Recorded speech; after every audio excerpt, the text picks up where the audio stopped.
Sinimulan nang sanayin ang ilang K9 unit sa mga airport sa pag-amoy ng karne. Tugon daw yan sa patuloy na banta ng African swine fever. Umaaksyon si Zonnie Esguera. Hindi lang daw sa pagsinghot ng bomba sa sanayin ng mga K9 unit na nakatalaga sa mga airport sa bansa.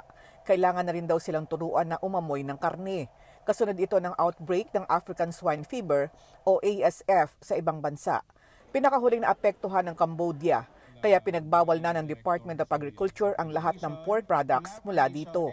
So we're not really importing a lot from Cambodia.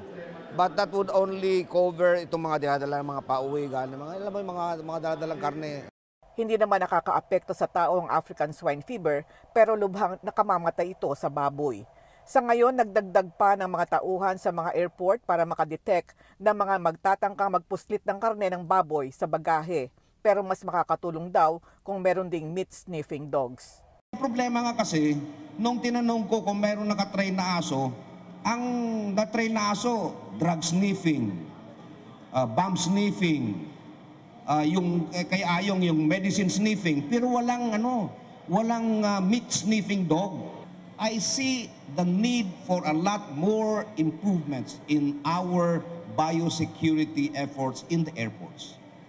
Sa ngayon ay may 40 K9 units na raw na sinasanay para maging meat-sniffing dogs.